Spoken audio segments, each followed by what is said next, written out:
Welcome back. I'm Gary Parr. And I'm Christine Williams. And you're listening to the midweek version of Fiber Talk. And where we play with needles. We do. Twice weekly we do that, yes. Let's see. Oh, actual news within 24 hours of us recording, which is unusual. We heard from Jane Scheffler-Witt wrote to us, and it's everywhere, that Thread Heaven, how do they describe it? All the Thread Heaven has been shipped. So yes. if you see it, buy it, because there's no more coming. Yes, exactly. Of course, which then my immediate thought, because of what I do for a living, is, I wonder if we could make that. Uh-oh. Which I think we can. So I between me and the bank of chemists that I have available to me, I bet I could bring it in and make some sort of facsimile of that. So that's going to be sort of percolating in the back of my head, because I did buy some after, I think it was Vanna that we spoke to, right, who was just raving about it. She must be in tears in a corner right now. I think we should all buy as much as we can and just ship it to her. But now, so I have some, so that's my benchmark. So I know that I know what it's supposed to do, and I know what it's supposed to feel like. And really, to me, part of it too is the container, because you have to be able to get, your finger on it and get it into the container. Yeah. So I'm on it. I don't know when that's going to happen, because it really depends on our actual paying job workload. But it'll be something sort of percolating in the back of my head of what things could possibly be in it. And based on how it looks and feels, I have some ideas, and I'm going to see if we can make some. So hey, we'll see. And then poor Jeremy, finish your homework. We got Thread Heaven to pack. Well, it won't even be called Thread Heaven. It'll probably be called I don't know, because it won't be as good, certainly, at least to start, and it doesn't have the following that Thread Heaven has, so it'll probably be like Thread, nice meadow we like to visit, or I don't know. I don't know if I can aspire to heaven quite yet. Yeah. I read somewhere that it must have been the official announcement. It was retirement. Here we come. You can just see. Oh yeah. You can just see them. That last box picked up by UPS. That's it. We're out. Yeah. So. Well, and that's sort of a thought too. Is I wonder if they would license the formula to somebody. That's another thing. Yeah, I was kind of surprised that it wasn't we're ceasing production, but so and so was picking it up to just end it. I was surprised at that.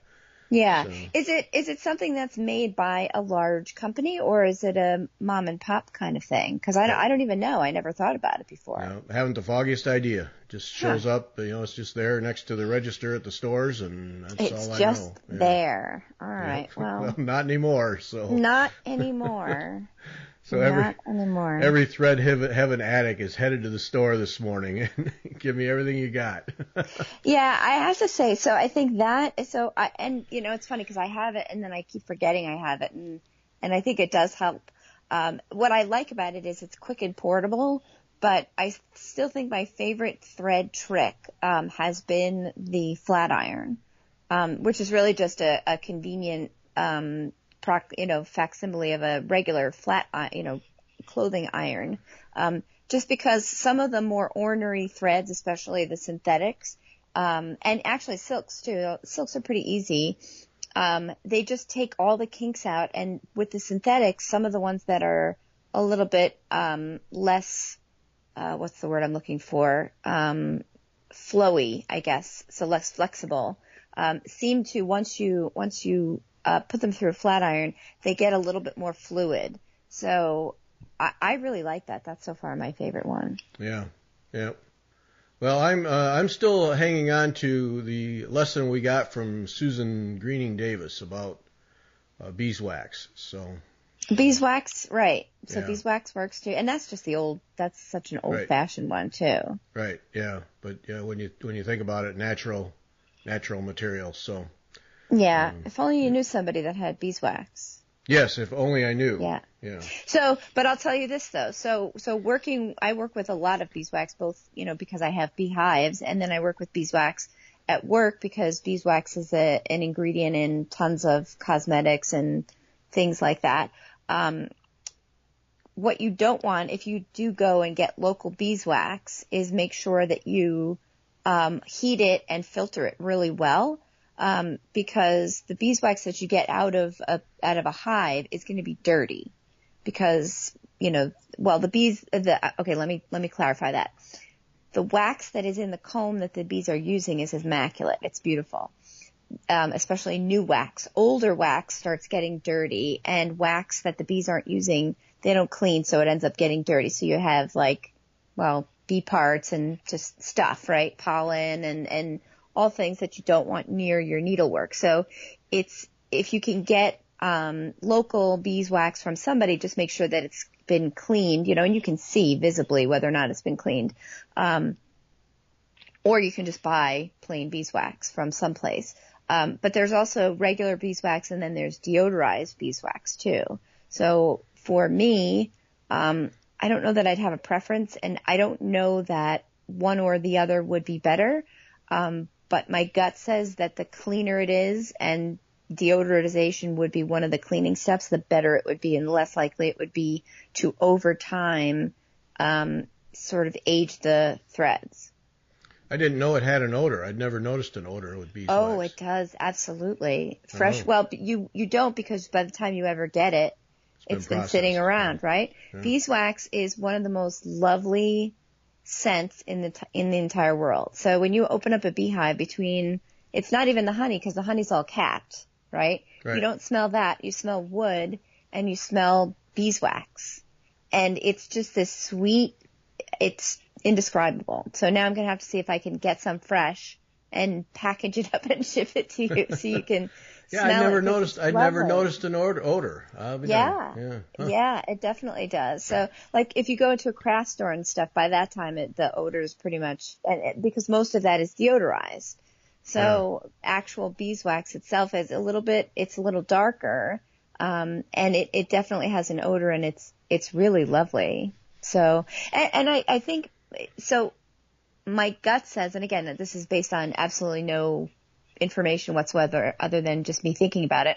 I would use beeswax on something like a reproduction sampler, because that feels right to me, right? You're using natural fibers, and traditional materials. And then with something like a newer piece that's using man-made fibers, I wouldn't feel the need to use beeswax necessarily. I would use something like a Thread Heaven, which is a more synthetic-based thread lubricant. Mm-hmm. You know what I mean? I wouldn't. But either way, beeswax because beeswax can also be kind of hard too. Yes.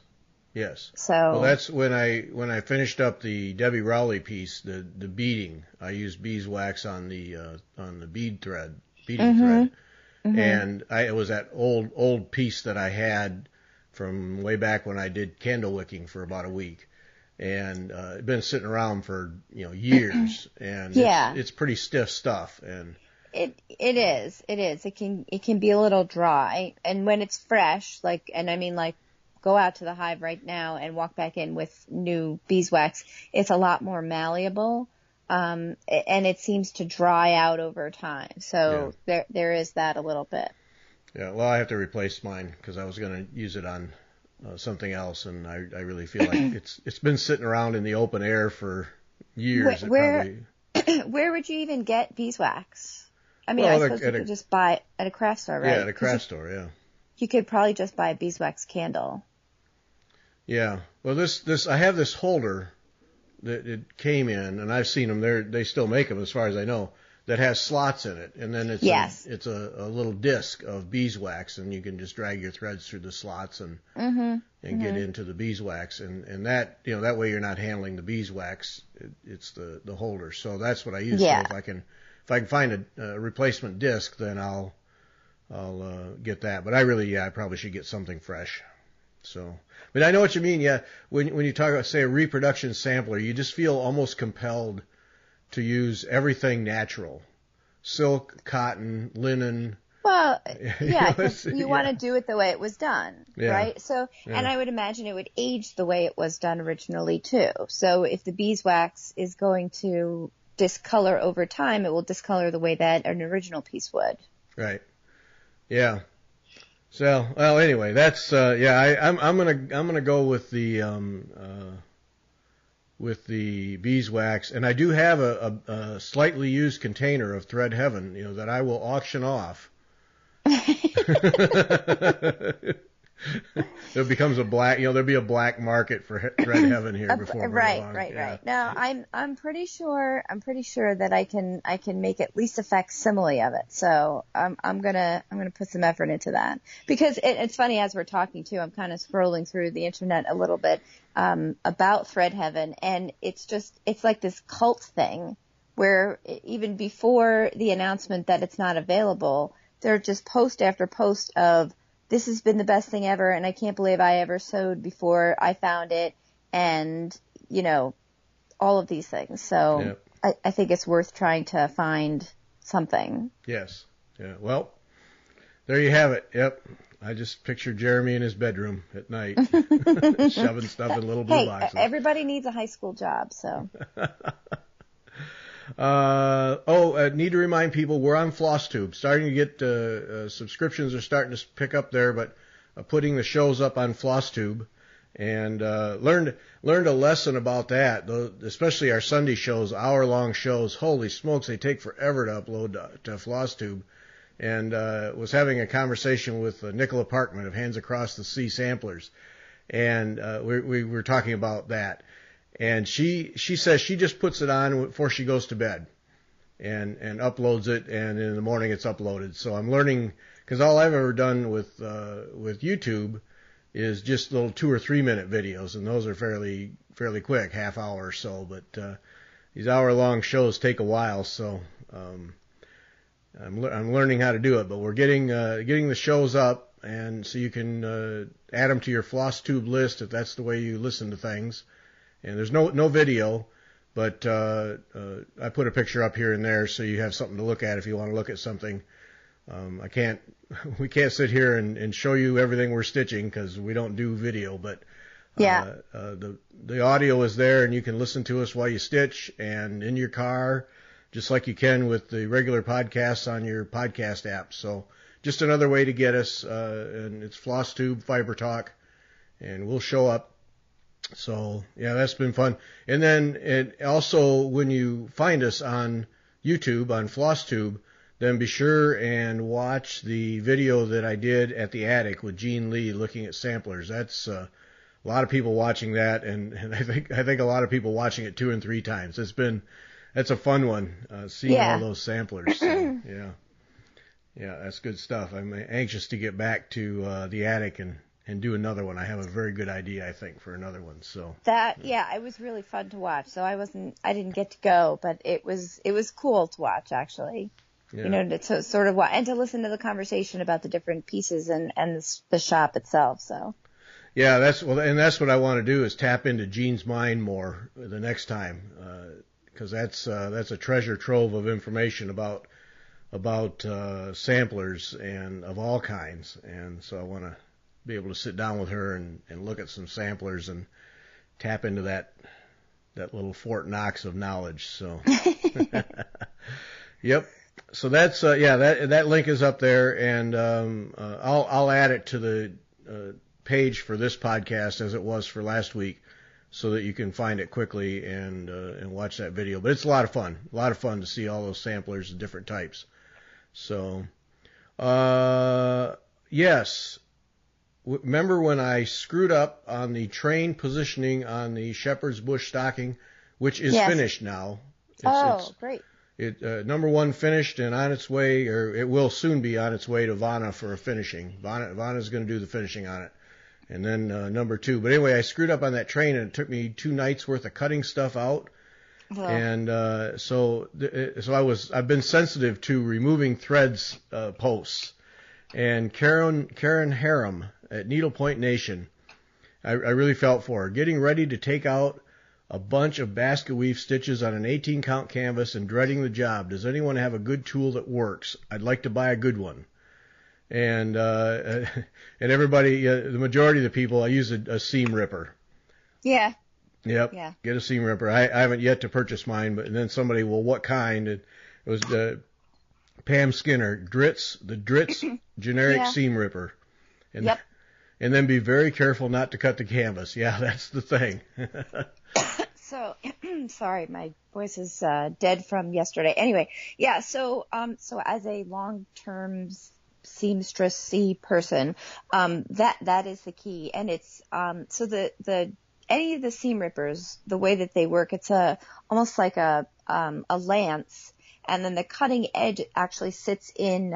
If you look at the crook between your pointing finger and your thumb, right? So if you make an L that way, the ripping part, the point of the seam ripper is like your index finger, and then the cutting part is the webbing between those two fingers. So you put the point underneath the threads, and then you push it underneath, and as you push forward, that webbing piece is the part that does the cutting.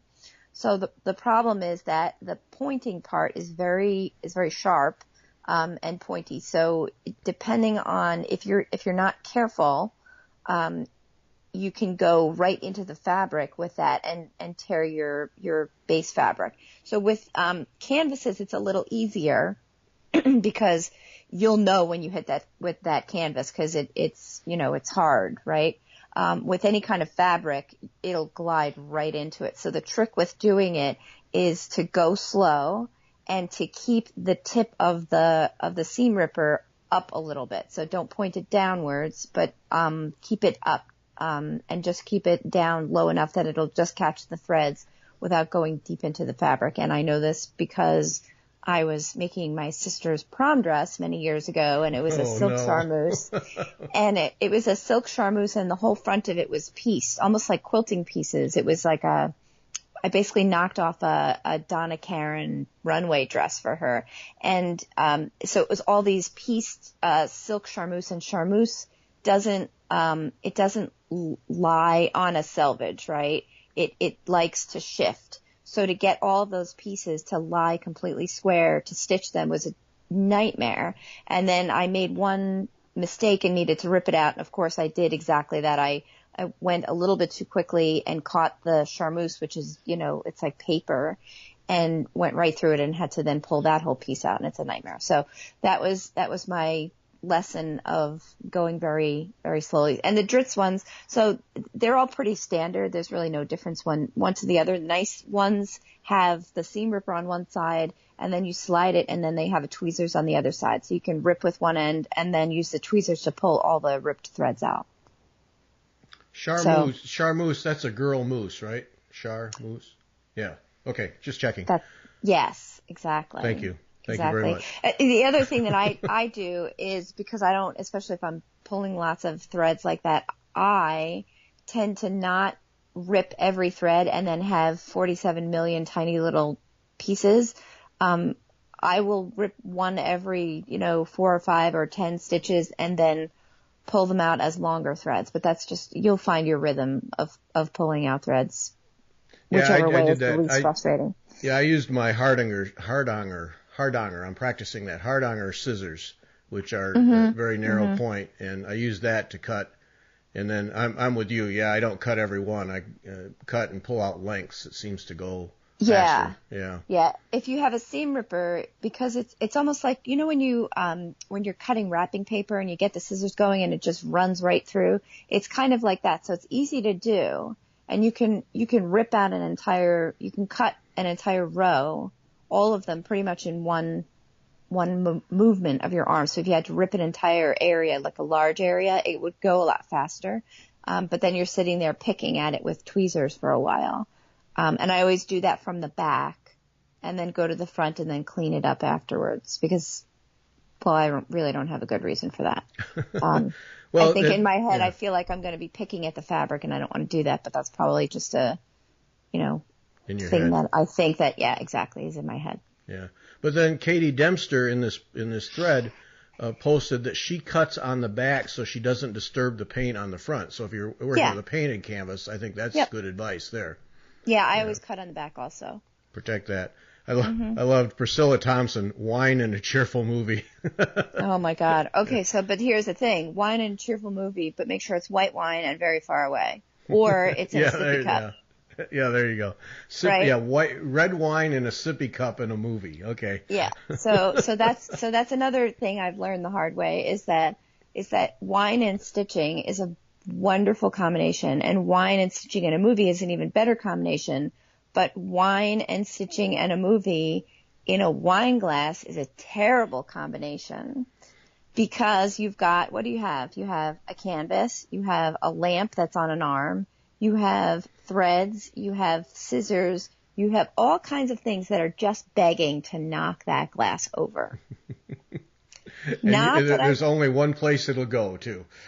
It'll go right on the stump work piece you just started. Yep. That's exactly where it will go. So fortunately, it's you learn that lesson on something that you just started. That's just a practice scrap piece, and you say, "Wow, I knew that was going to happen, and I was right." and then you say, that's why they have sippy cups. Mm-hmm. Or, right, because, there's a choice between I could just not drink red wine, or I could, look like an idiot and drink out of a sippy cup, and I'll take the idiot every time. Oh, picture it didn't happen. Yeah. There you go. So that's it. You just have to find ways around these things. Yes. Okay. Sippy cup, red wine. Red wine and sippy cup. Yeah, that's really bad. Now I sound like an alcoholic. I sound like an alcoholic mother is really what it is, right? Because only a mom would be resorting to putting red wine in a sippy cup. I think I'm a little embarrassed. I think I am. I'm not really sure yet. No, because I have a sense that you would have a very large group of company there on that one. You know what it is? I'm just trying to troubleshoot. I'm trying to think of ways. Or like, those coffee mugs that are travel mugs that are spill proof? Yes. Something like that, so that when you knock it over, which you will, or not everybody, right? So you have to take into account that I am klutzy, and my workspace is not set up where I have this vast amount of space where I can work. Like I need to work on this whole infrastructure thing because I need a frame for sure. I need to do this better now that I've finished one piece and I'm working on a couple now. I'm like, all right, I need a better setup than I have right now. So having it set up in a way that I can put a beverage that I'm not, pretty much guaranteed to knock it over, that's going to be one of those things. Now, while you're concocting your thread heaven, if you also take a sippy cup and brand it as the Stitcher sippy cup, you can charge 20% more. See, there's an extra. That's true. Or you know how they have, so if you look, I was looking at thread organizers because I've now gotten enough floss that I had to start putting it into bags. So that's another question I'll ask you. So I was looking, all right, what are ways that people store these things? And so I went into this whole rabbit hole of, different ways people store things and organize their workspace, et cetera. And there's a lot of little handy things that people will put over the arm of an armchair that you can put your scissors and your TV remote and your whatever little things that you're using so that it's handy, right? So it's just hanging over the side.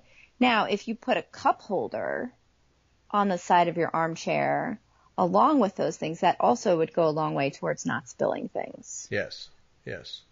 Right? Yeah, exactly. Yes. So this is what I'm envisioning is like a little tray that goes on the edge of a chair, and it's going to have, it's going to end up looking like a high chair is what it is. This is also not going in the direction I want. All right, so imagine this, but really classy, okay? So it's going to have a tray so that you can put like a pin cushion and stuff, and then it's going to have two little divots in it like a high chair would for cups, and one would be for a cup for a beverage, and the other one would be a cup for orts, right? So that way you can throw all your discard threads in one, and then you have your beverage in another, and that way neither of those things will get knocked over and spilled. So basically, if I just make a trip to Babies R Us and look in the... No. You can use that for inspiration, but I'm imagining it done in like a beautiful, like curly maple. You know, it's got to be classy. Okay. It's got to be classy. Yeah. But essentially, yes, we're producing. I guess what it is that I when I stitch, I have to be treated like a toddler because I'm going to knock things over. Is what we're deciding. Exactly the conclusion I was reaching. Yes. Or that I have outgrown my stitching space is really what it comes down to. Is that, you know, it's been fine up to now, just kind of working with like the really it's about 8 inches square of end table space and a lamp that I have rigged and my stitching that I don't have a really good place. Like I think I'm at that point where I say, all right, I need a proper chair. I need a floor stand, and I need a table that's just going to have this stuff on it so that I can sit down and do things in a way that I'm not juggling things all the time. I think that's really what we've decided. Yeah, and amazing how quickly that comes about, too. Yeah. It is. Yeah, I'm comfortable, and that's I think my reticence about it is that for me, even just watching TV or reading or doing anything, I tend to sit and I pull my legs up underneath me, and I'm very fidgety. So to sit rigidly like that for a long period of time in a chair that's holding me like a dining room chair, that does not sound appealing to me at all. So I was very sort of reluctant to go the route of getting a chair that is going to, you know, sit me like that, because it doesn't, I don't like that idea. But I think what really comes down to is getting a chair that's going to be comfortable, but also that's a little bit supportive, almost like an office chair. But again, that has an area around it where I can put things that are not going to get knocked over. Yep. Well, that's where, you know, my office chair, and then I went to Office Max Depot, whatever it is, and got one of those pads. Fellows makes them, a lumbar support pad. Yes, those are great. Yeah, and put that on the chair, and so then I can sit in that office chair for hours, and you know, properly supported and quite comfortable. And you know, one of the things that I do with my beverage is I place it on my working table where I sit, which is to my left, but I place it to the back and far enough so that I literally have to turn 90 degrees to get the beverage, so that I have to turn away from my stitching and the threads that are laid out on the table to get the beverage. Yeah, it's on another, right, it's on the other side. And right, the way I'm set up now is that I have one table, so everything is on that table. Yeah. So, and because of the lamp, because I have a floor lamp, I have to reach over and under the floor lamp to get it. Like, it's not good. It's not good. So I have a business trip coming up, so I'm going to be sitting on a plane sort of thinking about this, and I've started looking at lap stands, because I would like to have something that's portable that I can take from place to place and that works with both round frames and stretcher bars. So now I'm into that phase, and I'm slowly coming around to the idea that it's probably going to be a good idea for me to just drop the money on a millennial frame. But that's not going to be something portable that I can take to meetings. So that's the other thing, is what do you take with you when you go? Yeah, well, I have a lap stand that can fold up and go in my suitcase, and then I take projects that are small enough to go in my my computer bag. So you take just hand pieces? Yeah, just small projects, yes. And then you have a lap stand that you like? Yeah, I got it. It was at our guild meeting. Someone had passed away, and so it was, you know, when that happens, then a lot of times all their stash comes to the guild. Yes, and we can pick through it, and then you give a contribution to the memorial fund. Well, there was a little lap stand. It's nothing, you know, it's just a cheap thing, but that works for me for small projects, and so I don't, yeah. And it folds up. It's just a wood thing with a wood clamp, nothing fancy at all, but it folds up enough that it goes in the suitcase without a problem. So then I have that when I sit in the hotel room, and actually when I was in Phoenix here a couple of weeks ago, actually made a floor stand out of it. Because right. Yeah, I think I posted a picture about that. Because I took a stool and a couple of books and a big C clamp. And clamped it all together, and then strung this lap stand stand out and had it hanging over the chair I was sitting in, and ended up having it was pretty effective. Had a floor stand for all intents and purposes to stitch with for a week, and so that was a plus. But yeah, I mean, there's all kinds of options. That one that Vana uses, the System 4 stuff, which is pricey but built to last forever. All kinds of lap type stands, and you mentioned the Millennial frame. I'll tell you, I've been working on that, using that with the stockings. Oh, and it's great. Expensive, and you had to wait for it, but holy smokes, what a beautiful piece of equipment! It really is very nice. Yeah. I've not regretted it. I really haven't. It really drum tight. You know, it holds them drum tight, and you can take the tension out when you're done for the night, and let the canvas not be relaxed, and put it right back the next day within seconds. That's nice. Just by turning the knobs, the threaded knobs on each end, and you're right back to where you were. And yeah, I'll tell you, I really am glad I bought it. So. Yeah, I recommend that. And you're right. I mean, it was a chunk of money, no doubt about it. It's like $120 or so, I guess, for a scroll frame. But built, it's thick wood, not going anywhere, not going to bend. I mean, it really does the job. So yeah, big fan. All right. Well, I'm gonna have to work on that for sure. This infrastructure thing, it just grows and grows. But that's true. That's true of any hobby, right? Right. It's you have the things that are your consumables, and then you have the things that are your reusable things. Sorry, my voice is, again, I'm struggling. These are the things that make needlework enjoyable. So they take out the bits of the process that are struggles, that are annoyances, right? So instead of me sitting with a canvas, now doing the stump work piece, I'm working on maybe a 6-inch or 8-inch embroidery hoop. So and again, on that, I'm really just noodling around and experimenting and trying different things. So for that, it doesn't matter, because I do want to be flipping it around and turning it and everything. So for that, I don't know that I would put it on a stand, because I'm rotating it, rotating the hoop itself. I'm flipping it upside down, so that I like having the flexibility. But for a counted piece or a larger piece, having it rigid in something where I can work two-handed more easily, and I'm not having to balance it, it takes that element of, all right, well, how am I holding this in a position so that I can use both hands, but really holding it with my elbow? Like, it makes it easier. And then it makes it faster, which means you go through pieces faster, which means you can move on to, I think you develop more quickly as a needle worker, because your stitching is quicker, right? So the faster you move through something, the more you can move on to something else. So if the reason you're going slow is because you can't balance your work, that's just silly, right? So that's the point where for me, all right, enough is enough. Let's get the proper tool for this to be able to do it. Yeah. And that's not for everybody, because some people just like to sit and stitch, and it's really just the process of it.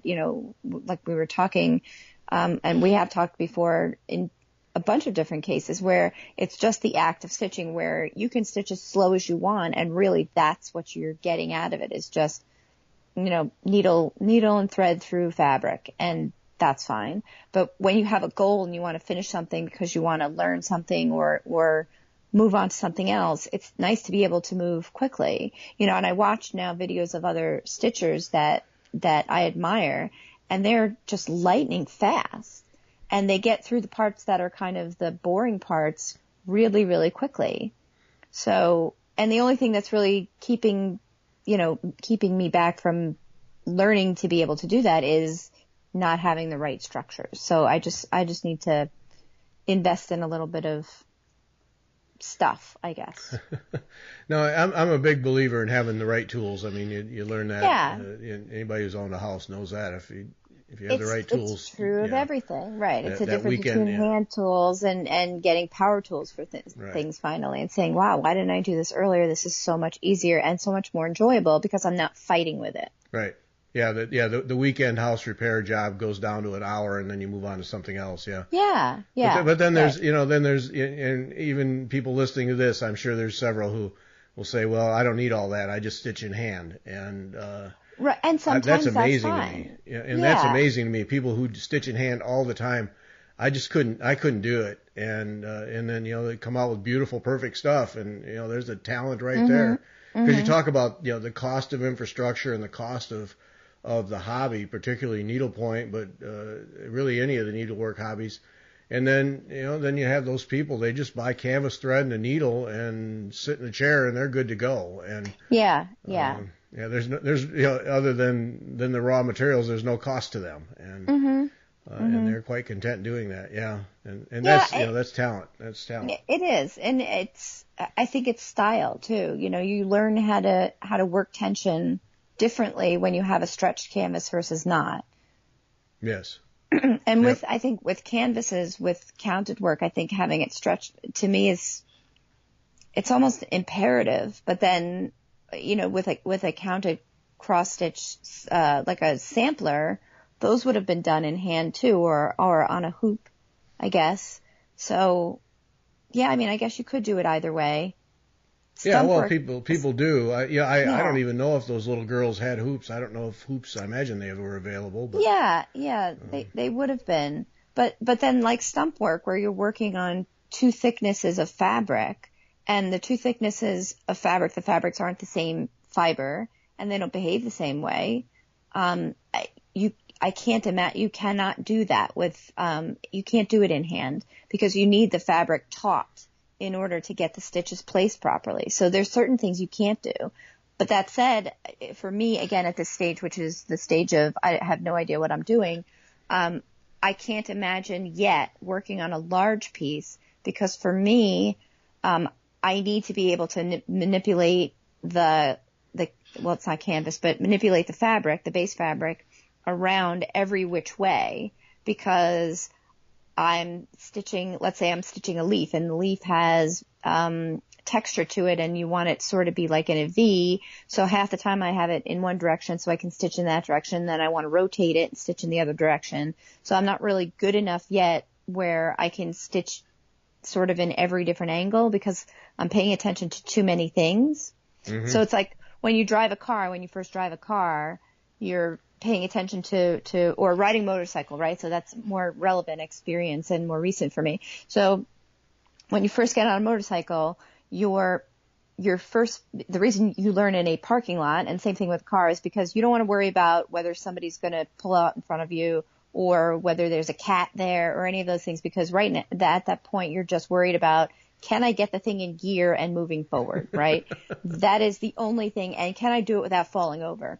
So once you master that part, then you can worry about, all right, can I get it in gear and moving at speed and then turn? All right, I got that part. And then once you get all that stuff, then you put yourself in a situation where all of those things are rote, and now you can do those things without thinking about them too much, so that you can be safely looking at what's the traffic in front of me, what's the traffic at the side of me, what's the weather, what's the road conditions, all of the things you need to pay attention to do it competently. So with needlework, right now I'm at that stage of I feel like I'm going to fall over, right? So I need the flexibility to be able to move the canvas all the different ways because I'm paying attention to, needle painting. So where am I blending threads and how long is each stitch?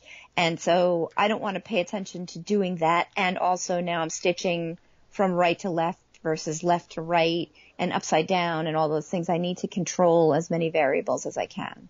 So again, it's learning, right? I'm just kind of figuring this all out on my own. So. Yep. There will be a time 6 months from now where I say, all right, I got that figured out. Now I need to get it into a frame so I can go fast. But I'm a long way from fast with that stuff. Just get it to look like something. When I first started, I was just, wow, that actually is the shape of a leaf. So that's great. So good start. It's the shape of a leaf. So that's good. And the stitch, the stitch that was the sort of the edge of the leaf, was it, the best way I forget what it was called. But it was almost like a modified buttonhole stitch, but it gave the leaf sort of pointy edges, and it was really tough to do it in a way that came out even. So it's difficult. It's difficult to learn just the stitches, and to get them to be done competently. So there's the level of doing something competently, and then there's the level of doing something artistically. So I'm still in the, can I make it look like the shape of a leaf? And then I'll work about whether it's a pretty leaf, right? Yeah. So shades of green. Yeah, that's down the road. Yeah. And it and that's fine, and I think that's the key for me too, because, I was talking to somebody at work recently about this who was terrified to try something new. And it was the same conversation we have here all the time. You can't be afraid to fail, because there's no expectation that the first time you do something, it's going to be perfect. It can be terrible, and that's okay, because you will have learned something from it, and you'll be that much more comfortable because, okay, well, I did one, right? So do it terribly the first bunch of times, and that's fine. And I don't have an expectation, like I'm not looking at this saying, all right, when this is done, if it doesn't look exactly like the picture in the book, it's an utter failure and I'm terrible at this and I'll never do it again.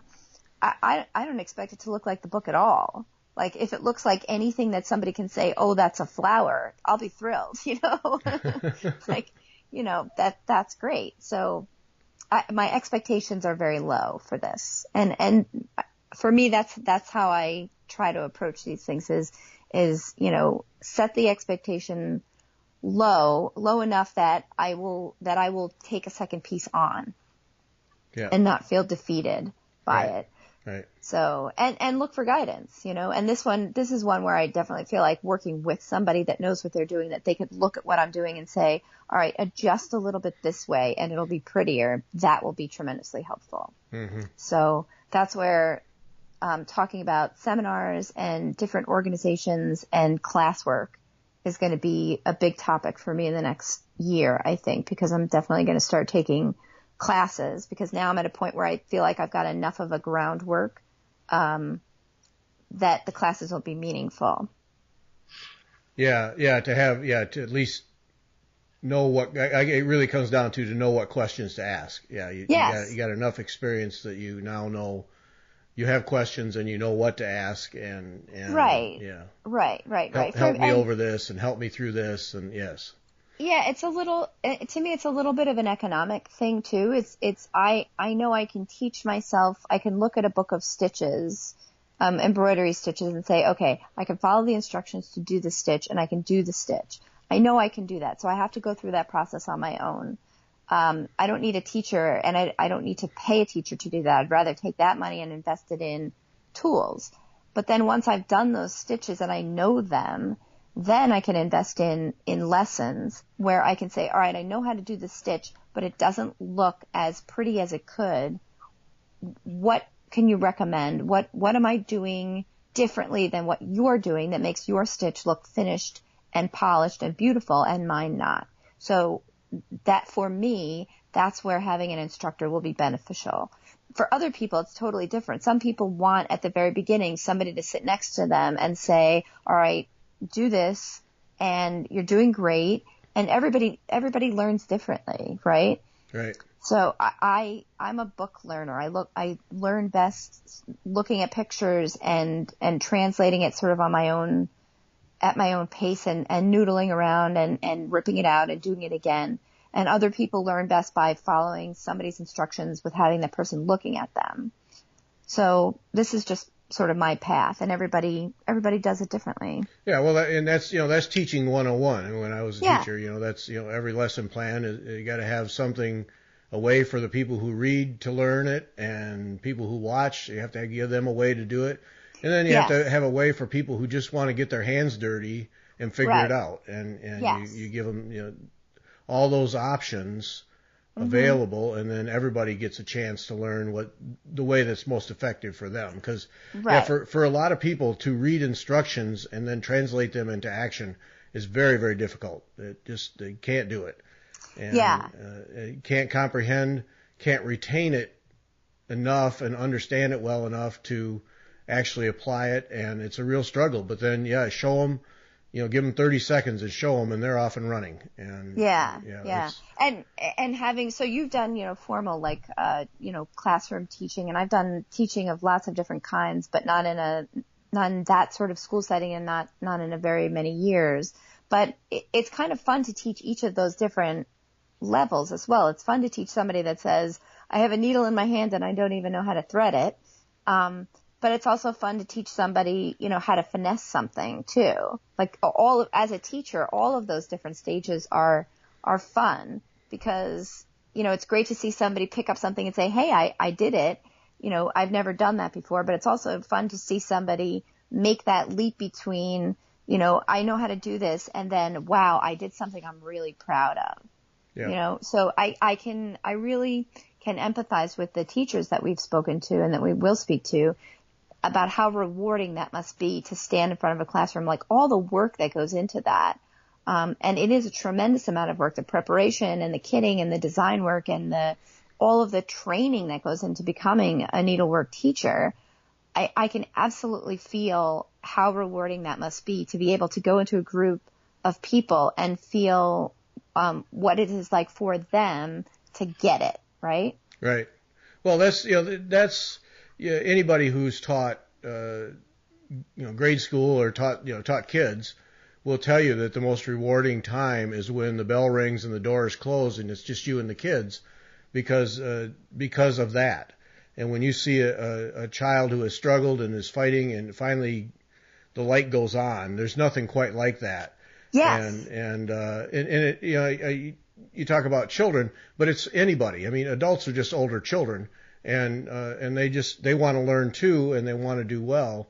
And I just remember back when I was teaching, and you put together a lesson plan, and then in my mind, in each of the classes would be, I got to remember Johnny over here. When we start this project, I got to head to him because I need to get him off on the right foot by showing him.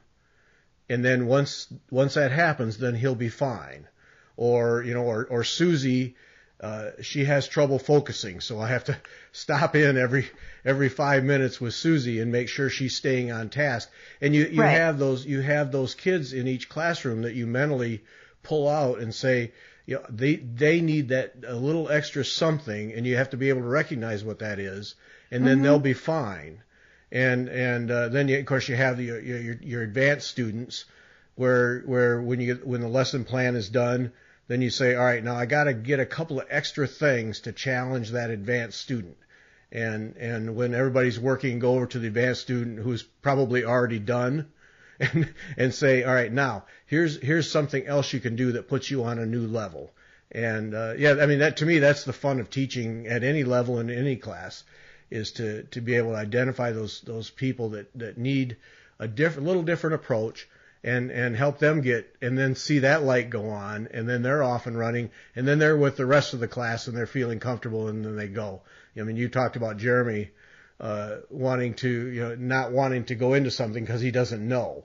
And the lesson is, well, that's why you do it, is because you do it to learn. And why do you think they have a class in that? So that you can, And exactly. But then as the teacher, to help a kid who's reluctant, here, let me just get you started, and like you say, get the bike in gear, and then you're out the door. And right. Yeah, that's teaching is so much fun just from that perspective. Yeah. It is. And the nice thing about needlework as opposed to motorcycles is that there's a much less chance that you're going to die if you make a mistake. Much less. Yes.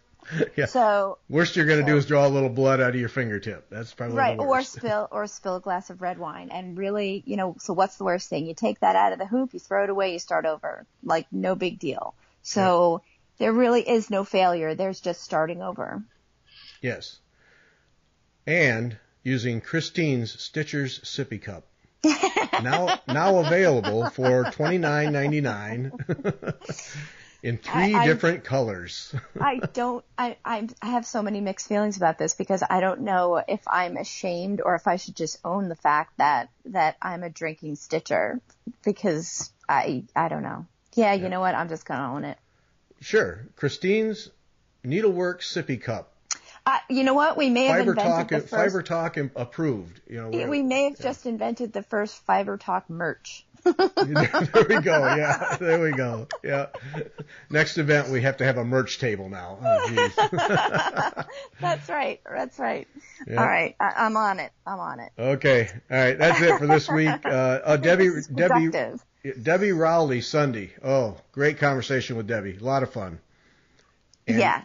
And in that show on Sunday, you will hear that Christine finally finishes Diamond Delight 10. So, while talking to the designer, she finishes the piece. So that was fun.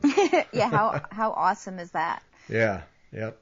So that's Sunday, Debbie Rowley on Sunday, and so you'll hear from us then, and we'll be back next Wednesday for another one of these. Thanks for listening. Take care.